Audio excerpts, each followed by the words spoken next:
اب یہ تیرے قریب نہیں آ سکتی، جاؤ اپنی اس غلطی پر خود بیٹھ کے اگر آنسو بہاؤ. اللہ نے حق دیا.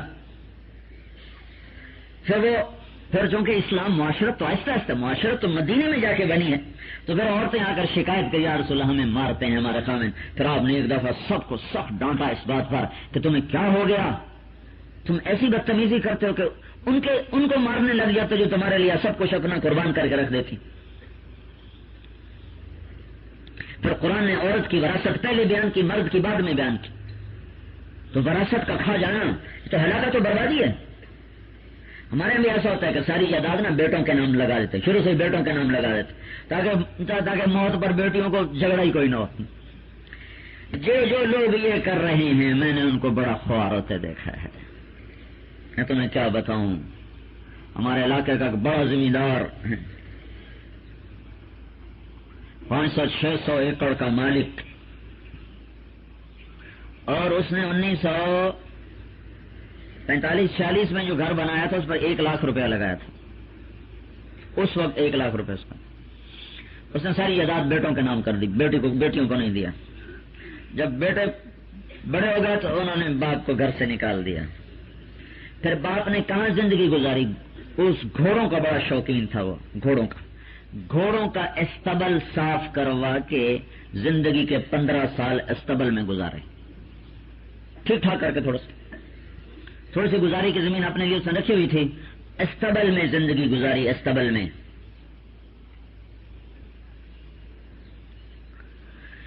ہے دیکھ کا ایک دانہ ہی دیکھ کے پتہ چل جاتا کچی ہے کہ پکی ہے.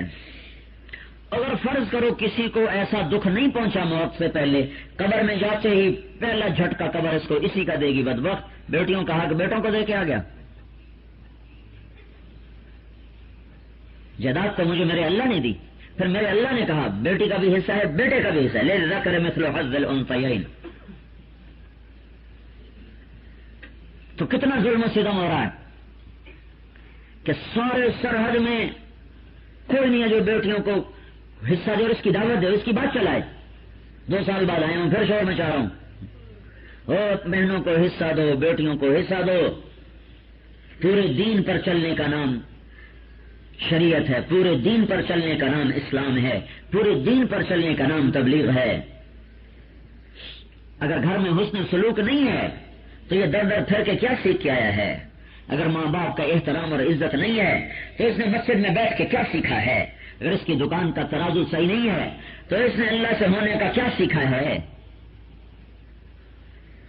من غش فلیس منا، من غش فلیس منا، جس نے دھوکہ دیا میری امت سے خارج ہو گیا. کتنی سخت بات ہے.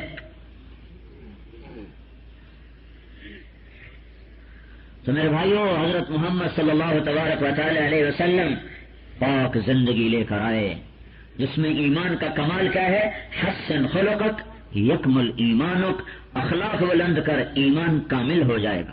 پھر عورتوں کو سمجھایا. ایک عورت نے آ کر کہا یا رسول اللہ میرے خامند کا میرے اوپر کیا حق ہے؟ تو آپ نے فرمایا تیرا خامند سر سے پاؤں تک زخمی ہو چکا ہو، اس کے زخموں میں پیپ پڑ چکا ہو، تو اپنی زبان سے چاٹ چاٹ کے اس کے زخم صاف کرے، پھر بھی تو اپنے خامند کا حق ادا نہیں کر سکی.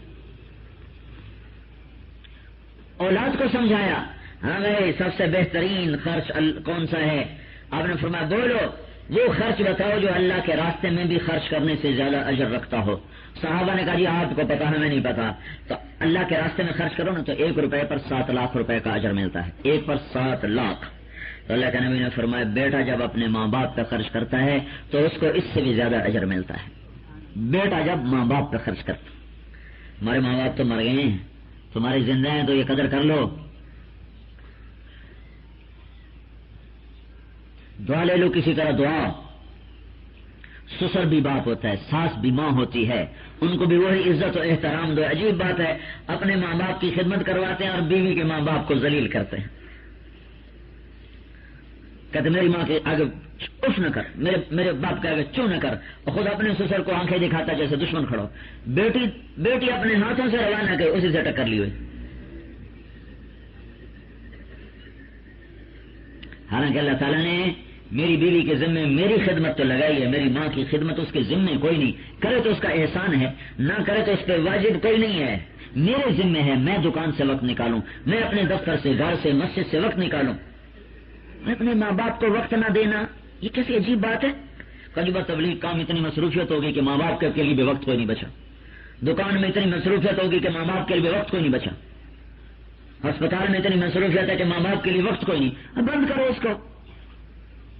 موسیٰ علیہ السلام نے پوچھا یا اللہ میرا جنت کا ساتھی کون ہے؟ اللہ نے کہا فلاں کسائی تیرا جنت کا ساتھی. موسیٰ علیہ السلام حیران ہوئے کسائی میرا ساتھی کیسے بن گیا؟ بازار میں چلے گئے، دیکھا کسائی اپنا گوشت بیچ رہا ہے. وہ شام ہوئی تو اس نے گوشت کا ٹکڑا اٹھایا اور چل پڑا. موسیٰ علیہ السلام کہنے کہ تیرے ساتھ آ جاؤں، کہنے کہ آ جاؤ. اس کو نہیں پتا یہ موسیٰ ہے. گھر گیا، وہ گوشت کا ٹکڑا اس نے صاف کیا، پکایا، پھر آٹا گوندا، روٹی پکائی. تھے بیوی موجود ہے، کام سارے خود کر رہا ہے. آٹا گوندا، روٹی پکائی، سالن پکایا. پھر ایک بوڑھی عورت بیٹھی تو اس کو کندھا دے کے بٹھایا، پھر نوالے بنا بنا کے اسے کھلایا، پھر اس کا منہ صاف کیا. اس نے اس کو دعا دی، وہ اس کو لٹا دیا. تو موسیٰ علیہ السلام نے پوچھا یہ کون ہے؟ تو اس نے کہا کہ یہ میری ماں ہے، میں صبح خود اس کی ساری خدمت کر کے جاتا ہوں اور شام کو آ کر خود اس کی خدمت کرتا ہوں. بیوی کو نہیں کہا کہ تو روٹی کھلا، تو سالن کھلا، خود آ کے کرتا ہوں اس کی خدمت ساری، پھر اب جا کے اپنے بچوں کا کام دیکھوں گا. تو موسیٰ علیہ السلام نے کہا یہ کیا کہہ رہی تھی؟ کچھ کہہ رہی تھی جب تو اس کو لٹا رہا تھا. وہ کہنے لگا یہ بات ماں جو ہوئی، ماں جو ہوئی ہے، ماں جو ہوئی پاگل ہے. جب اس کی خدمت کرتا ہوں تو مجھے دعا دیتی اللہ تجھے موسیٰ کا جنت میں ساتھی بنا دے. میں کہاں اور موسیٰ کہاں ہے، میں کہاں اور موسیٰ کہاں. ارے بھائیو، میں مجھ سے تو یہ چھین گئی ہے دولت، تم میں سے کسی کے پاس ہے تو ضائع نہ کرنا.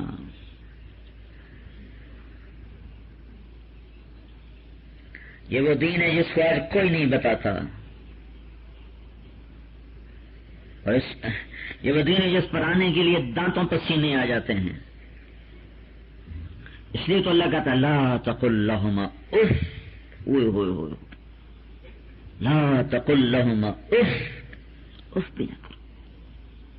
پھر انہوں نے ماں باپ کو بھی سمجھایا کہ تمہارے ذمہ کیا ہے، تمہارے ذمہ کیا ہے. یا بنی لا تشرک باللہ، ماں اور باپ کے ذمہ کیا ہے کہ بیٹے کی بنیاد بنائیں. پہلی بنیاد کیا ہے؟ بیٹا شرک نہ کرنا، لا الہ الا اللہ ان کے دل میں اتارے. دوسری بنیاد کیا ہے؟ یا بنی انہا ان تک مثقال حبۃ من خردل فتکن فی صخرۃ او فی السماوات او فی الارض یأتی بها اللہ ان اللہ لطیف خبیر. بیٹا جزا سزا کا نظام ہے، عمل ذرا دھیان سے کرنا. پہاڑ کی غار میں بھی کرے گا، ہوا میں اڑ کے کرے گا، زمین میں چھپ کے کرے گا، ایک رائی کے برابر بھی اچھائی یا برائی کرے گا، اللہ تجھے تیری اس کی جزا سزا کا نظام دکھا دے گا. لہذا میرے بچے سنبھلنا ماں باپ کے ذمے ہے اولاد میں یہ شعور بیدار کرنا. یا بنی اقم الصلاۃ، میرے بیٹے نماز نہ چھوڑنا، نماز پڑھ. وامر بالمعروف، بھلائی کا داعی بن. ونہی عن المنکر، برائی سے روک. واصبر علی ما اصابک، اور تکلیفوں پہ صبر کر. ان ذلک من عزم الامور، یہ سبق دینا ماں باپ کی ذمہ داری ہے. اور کیا کر؟ لا تصعر خدک للناس، بدتمیز ہو کے چہرہ نہ دکھا. ولا تمش فی الارض مرحا، تکبر سے زمین پر نہ چل. ان اللہ لا يحب كل مختال فخور، اللہ کو فخر والا تکبر والا پسند نہیں. واقصد فی مشیک، چال میں عاجزی کر. واغضض من صوتک، آواز میں پستی کر. ان انکر الاصوات لصوت الحمیر، بری آواز ہے کھوتے اور گدھے کی آواز میں چیخ رہا ہے. ایک عورت چیخ رہی ہے، غصہ بھی ہو تو ٹھنڈے لہجے میں بات کرو، ٹھنڈے لہجے میں بات کرو. ہماری ماں تھی، جتنا بھی غصہ ہوتا ہے کبھی اس کی آواز اونچی نہیں ہوتی تھی، کبھی آواز اونچی نہیں تھی. ایسا طبیعت پہ قابو تھا، کبھی آواز اونچی نہیں ہوتی. تو ماں باپ کا بھی ذمہ ہے کہ اولاد کو رخ بتائیں. ہمارے باول نگر کے ذمہ دار ہیں، 3 بیٹے ہیں. ایک میرا کلاس فیلو تھا، پھر میرے چھوٹے بھائی کا بھی کلاس فیلو بنا. 2 اور ہیں، سب سے ہمارا پرانا تعلق. اس نے 3 بیٹوں کی شادی کی، تینوں کو گھر دیے، بڑا ذمہ دار ہے. ایک دن بھی ان کے گھر میں قدم نہیں رکھا کہ میں میاں بیوی کی زندگی میں دخل نہیں دینا چاہتا. ماں باپ کے بھی ذمہ تو کچھ بنتا ہے. ایک دن دروازے کے اندر نہیں داخل ہوئے وہ کہ میں نہیں چاہتا کہ میاں بیوی میں کوئی بیچ میں کوئی حائل ہو جاؤں. اب ان کے بیٹوں کا حال یہ ہے کہ جب ان کا باپ ڈیرے میں آ کے بیٹھتا ہے تو وہ نوکروں کے ساتھ وہ بھی کھڑے ہوتے ہیں، بیٹھتے نہیں، ایسے کھڑے رہتے. باپ بیٹھا رہے وہ کھڑے رہتے. سفیان ثوری فرمانے لگے یہ میرا بیٹا ہے سعید، وہ بڑے عالم جی میرا بیٹا سعید یہ جب آتا ہے نا اور میں نماز پڑھ رہا ہوں اور اسے پتہ نہ چلے مجھے بلا لے تو میں نفل نماز توڑ کر اس کی بات کا جواب دیتا ہوں. یہ احترام دینا ماں باپ کی ذمہ. دیکھو ماں باپ جو ہوتے ہیں نا وہ دعویٰ رکھتے ہیں ہماری اولاد ہے، لیکن یہ یاد رکھنا کہ اولاد کی محبتیں اور طرف ہوتی ہیں، ان کے اپنے تعلقات ہوتے ہیں، وہ اس کو ترجیح دیتے ہیں.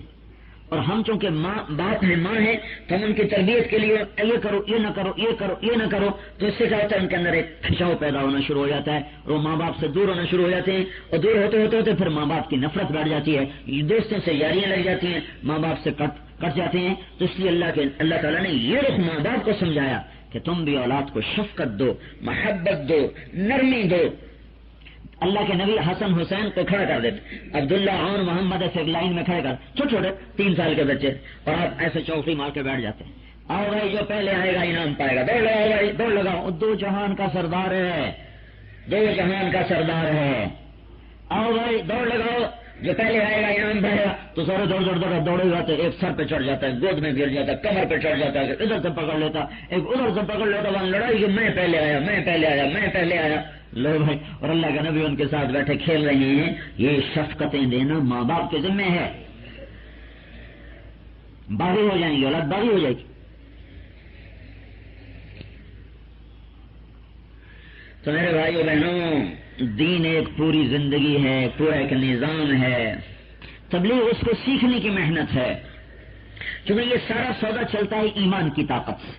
ایمان بنتا ہے ایمان کے ماحول سے، ایمان کے تذکروں سے، مسجد کے ماحول سے. اللہ کی راہوں میں نکل کر ایمان میں ایک طاقت پیدا ہوتی ہے، قوت پیدا ہوتی ہے. وہ طاقت اور قوت ذریعہ بنتی ہے اس کو آگے چلانے کا. یہ معاشرت کا دین تو بہت مشکل دین ہے. اس لیے بھائیو گزارش ہے کہ اللہ اس کے رسول کی پاک زندگی کو اپنے گھروں میں زندہ کرو. تمہارا گھر جنت بن جائے گا، جنت بن جائے گا. خامد بیوی کا خیال کرے، بیوی خامد کا خیال کرے، بیٹے ماں باپ کا خیال کرے، ماں باپ اولاد کا خیال کریں، بھائی بھائی کا خیال کرے. ایک نرم ہو دوسرا ایک گرم ہے دوسرا ٹھنڈا ہو جائے، ایک گرم ہے پہلا ٹھنڈا ہو جائے. اس طرح آپس میں معاف کرنا درگزر کرنے کی فضا اگر قائم ہو جائے گی تو سارا معاشرہ ایسا خوبصورت بن جائے گا کہ پھر غیر اقوام کھچ کھچ کے اسلام میں داخل ہوں. حالانکہ ہمارا تو ایسے ایک ڈھونگ سا ہے، تھوڑی دیر کے لیے مارتے ہیں، ہمارا اور رویہ ہوتا ہے، گھر جاتے ہیں اور ہوتا ہے. وہ کل ایک غیر مسلم خاتون آئی تھی جہاں پچھلی جہاں ہم ٹھہرے تھے، تو میری اہلیہ نے بتایا جب وہ جانے لگی تو روتی ہوئی جا رہی تھی. تھوڑی دیر بیٹھے اور روتی ہوئی جا رہی. ابھی تو صرف ہم سب نے وہاں ایک مصنوعی طور پر اسلام کا ماحول بنایا تھا، مصنوعی عارضی. یہ جب ہم گھر ہوتے ہیں تو کچھ اور ہو جاتے ہیں، جماعت میں جا کر اور ہو جاتے ہیں. تو اس صرف ایک عارضی سے ماحول میں وہ خاتون جب باہر گئی تو روتی ہوئی گئی.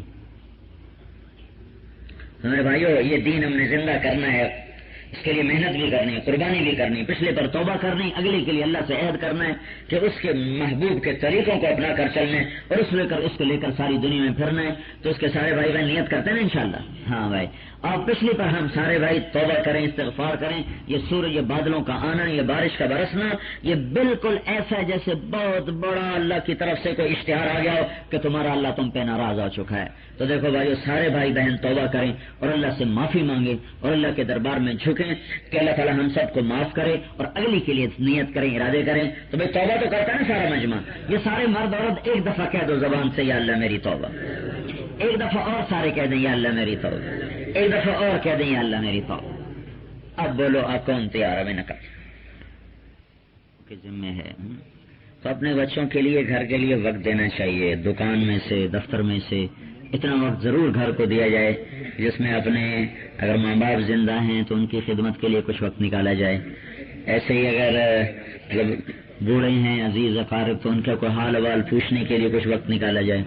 ایک صحابی آئے کہ یا رسول اللہ مجھ سے بڑا جرم ہو گیا. تو آپ نے فرمایا تیری ماں زندہ ہے؟ کہا یہ ان کا انتقال ہو گیا. تو پھر آپ نے پوچھا تیری خالہ زندہ ہے؟ کہاں یہ خالہ ہے. تو آپ نے کہا جاؤ اس کی خدمت کر، معاف ہو جائے گا. تو اس لیے یہ گھر کی زندگیوں کے لیے وقت نکالنا چاہیے. اس وقت رفتار بہت تیز ہے دنیا کے کاموں کی، تو اوروں کے لیے تو کیا اپنے لیے بھی وقت نہیں نکلتا. تو اس لیے میانہ روی سے چلنا ضروری ہے. کچھ وقت اپنی ذات کے لیے، بچوں کے لیے، بیوی کے لیے، گھر بار کے لیے، ماں باپ کے لیے وقت نکالیں، مسجد کے لیے. اللہ کی راہ میں نکلنے کے لیے ان ساری چیزوں کو بیلنس کر کے چلنے سے انسان اعتدال کی زندگی گزار سکتا. تو اپنی مسجدوں میں بھائی 2.5 گھنٹے دینا، اپنا گشت کرنا اور سے روزے کی ترتیب بنانا، مستورات کے ساتھ اپنے 2 مہینے کے بعد سے روزہ، 3 مہینے کے بعد سے روزہ لگانا. انشاءاللہ اس سے سارے گھر میں دین کی فضا بنتی ہے.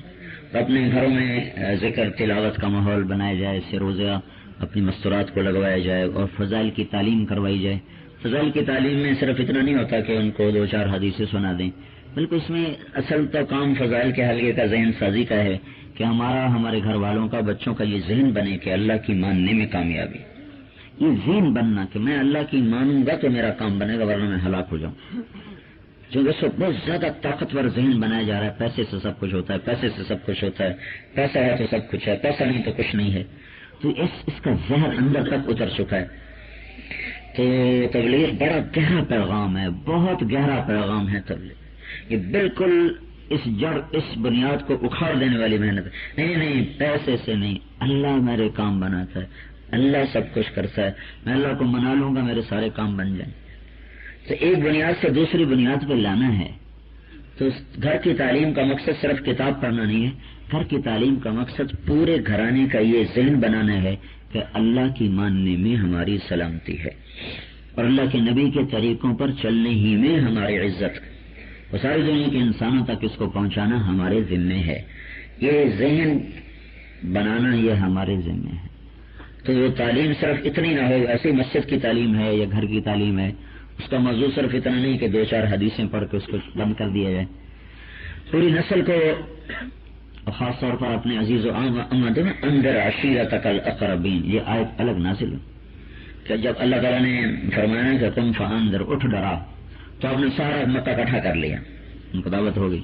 اس میں رشتے دار بھی آ گئے، سارے آ گئے. لیکن اس کے بعد آپ نے اللہ تعالیٰ نے دوبارہ آیت اندر عشیرتک الاقربین، اپنوں کو خاص طور پر متوجہ کر. یہ تو نے سارے مکے والوں کو دعوت دی، وہ بھی تیرے ذمہ ہے، اپنوں کے بھی تیرے ذمہ ہے. ہاں ہمارے یہاں کہ یہ غلط فہمی پائی جاتی پہلے اپنے گھر میں کرو پھر باہر کرو، یہ ترتیب غلط ہے. اللہ کا نبی باہر بھی کر رہے تھے، اپنوں پر بھی کر رہے تھے، باہر بھی کر رہے تھے، اپنوں پر بھی کر رہے تھے. اور اپنے تو مسلمان ہوئے ہی نہیں، باہر والے پہلے مسلمان ہوئے نا. تب ہمیں یہ بعض لوگ کہتے ہیں کہ پہلے آدمی کو خود ٹھیک ہونا چاہیے، پھر گھر والوں کو ٹھیک کرنا چاہیے، پھر اوروں کے پاس جانا چاہیے. تو خدا اللہ نہ کرے اگر وہ ٹھیک نہ ہو تو پھر کیا کرے، پھر بیٹھ جائے. اگر اللہ کا نبی یہ انتظار کرتا پہلے میرا قبیلہ مسلمان ہوگا پھر میں بنو ہاشم، اس کے بعد میں دعوت دوں گا بنو مطلب کو، پھر دوں گا بنو امیہ کو، پھر دوں گا بنو عبد مناف کو، ہے اس کے بعد پھر باقی قریش کو دوں گا، تو پھر تو ساری زندگی نہیں گزر جاتی. اندر عشیرتک الاقربین، ہاں بھائی رشتہ داروں کا حق زیادہ ہے، ان پر ان کے لیے خصوصی وقت نکالو. لیکن یہ نہیں کہ پہلے تمہارا گھر ٹھیک ہو پھر اس کے بعد اوروں کو جا کے دعوت دو. نہیں ادھر بھی کرو ادھر بھی کرو، ادھر بھی کرو ادھر بھی کرو، شاید وہ جلدی مان جائیں گے بعد میں. تو کیا ہوا، پھر نہیں مانا خاندان آخری تو آپ کو مکہ چھوڑنا پڑا. تو اگر آپ یہ کہتے نہیں کہ پہلے مکے والے ٹھیک ہوں گے پھر مدینے جاؤں گا، پھر تو کبھی بھی نہیں جا سکتے.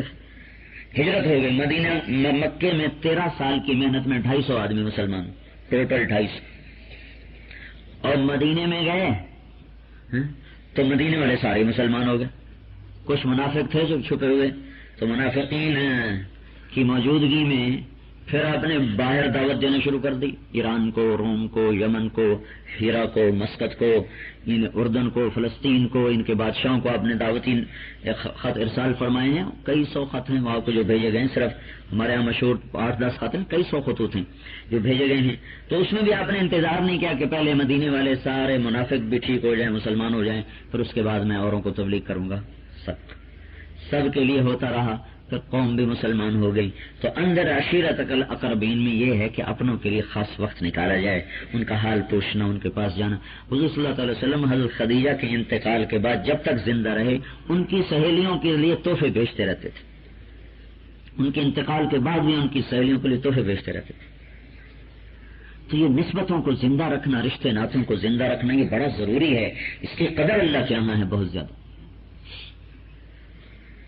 تو اس لیے بھائی ایک دوسرے سے درگزر اور معاف کرنے کے ساتھ ساتھ میل ملاقات کو بھی بڑھایا جائے تاکہ اللہ دین میں آگے بڑھیں. تو سارے بھائی بہن اس کی نیت کرتے ہیں نا انشاءاللہ. اور بھائی آپ کے اللہ کا شکر ہے عورتیں بھی نماز پڑھتی ہیں، مرد بھی نماز پڑھتے ہیں، اور پنجاب کی نسبت بہت زیادہ رواج ہے نماز پڑھنے کا، لیکن ایک بڑی مشکل یہ ہے کہ بہت تیز نماز پڑھتے، ایسے نماز پڑھتے ہیں جیسے گاڑی نے وسل دے دیا ہے اور وہ چلنے والی ہے تو انہوں نے جلدی سے نماز پڑھ کے گاڑی پہ چڑھ جانا ہے، ایسے نماز پڑھتے۔ عورتیں اس سے بھی تیز پڑھتی ہوں تو نماز تو ماشاءاللہ پڑھتے ہیں، لیکن بھائی نماز کا حلیہ بگاڑ کے پڑھتے، تو نماز کو خوبصورت بنا کے پڑھو، اچھا کر کے پڑھو، دل لگا کے نماز پڑھو کہ دیکھنے والے کو بھی خوش ہو کیسی اچھی نماز پڑھ رہے، کیسی اچھی نماز پڑھ۔ میں جب گورنمنٹ کالج لاہور میں تھا نا، تو وہ جو ہمیں ساتھی دعوت دیا کرتا تھا تو ہمیں اس نے نہ سننے کی نیت کبھی کی تھی اور نہ سمجھ میں آتے تھے یہ کیا چاہتے ہیں، تو لہٰذا سننے والا کھانا تو بند تھا، کان بند تھے، سنتے ہی نہیں، آنکھ تو کھلی ہوتی ہے نا، اس کو تو دیکھنا پڑتا ہے۔ ایک دن میں نے اس کو نماز پڑھتے دیکھ لیا، بس اسی دن اس کی عظمت میرے دل میں اتر گئی۔ وہ اتنی خشوع کے ساتھ نماز پڑھ رہا تھا کہ وہ ایک سال سے جو محنت کر رہا تھا اور نئی بات پلے پڑی، وہ اس کی نماز دیکھ کے بات پلے پڑ گئی، وہ تاثر پہلا کام ہے کیسی نماز پڑھو۔ تو بھائی آپ لوگ نماز پڑھو صحیح، خوبصورت پڑھو، تیز تیز نہ پڑھو۔ نماز عربی میں پڑھتے ہیں، پشتو میں تو نہیں پڑھتے نا، تو عربی اتنی تیز کیسے پڑھ لیتے؟ میں تو 34 سال ہو گئے عربی پڑھتے، عربی بولتے، عربی لکھتے، تو مجھ سے تو اتنی تیز نہیں پڑھی جاتی۔ ہاں اپنی زبان بڑی تیز چلتی ہے، تو مجھے یہ خیال آتا شاید یہ پشتو میں نماز پڑھتے ہوں گے، دغا دغا دغا دغا اللہ اکبر، دغا دغا دغا اللہ اکبر۔ تو بھائی دغا دغا نہ کرو، نماز نماز بنا کے پڑھو، ٹھیک ہے نا؟ درود شریف پر کل بھی آج شام کو یا حسنة فی الآخرة حسنة وقنا عذاب النار یا عزیز یا غفار یا حی یا قیوم برحمتک نستغیث اصلح لنا شأننا كله ولا تکلنا الى انفسنا طرفة عین یا ربنا یا خالقنا، اے زمین و آسمان کے شہنشاہ، اے کائنات کے مالک اللہ، ہم تو دنیا کے بادشاہوں کی ناراضگی نہیں برداشت کر سکتے، تو ناراض ہو گیا تو یا اللہ ہمارا کیا بنے گا؟ ہم تو یہ دنیا کے اپنے جیسے انسان جو بڑے ہیں یہ ناراض ہو جائیں تو یا اللہ ہم پریشان ہو جاتے ہیں، میرے مولا اگر تو ناراض ہو گیا تو ہم تو برباد ہو جائیں گے۔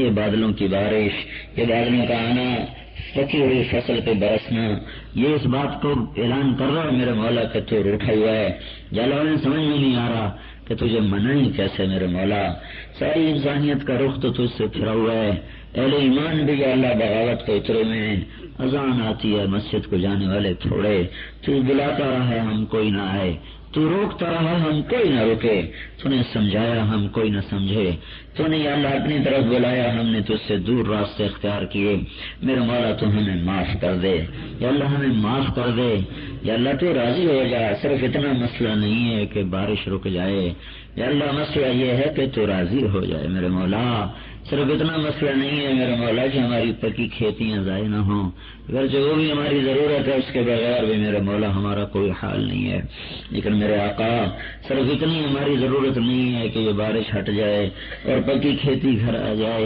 اس سے ہماری بڑی ضرورت ہے میرے مولا کہ تو راضی ہو جائے یا اللہ۔ حضرت مولانا طارق جمیل صاحب مردان میں مستورات میں بیان فرما رہے تھے۔ تاریخ 25/4/2005۔ موضوع میاں بیوی کے حقوق۔ ہم اس کیسٹ کو ریلیز کرنے میں مدنی ریکارڈنگ کمپنی کے تہ دل سے شکر گزار ہیں۔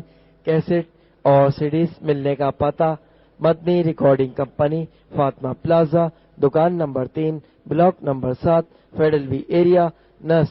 تبلیغی مرکز مدنی مسجد، کراچی۔ فون 63333060۔ شکریہ۔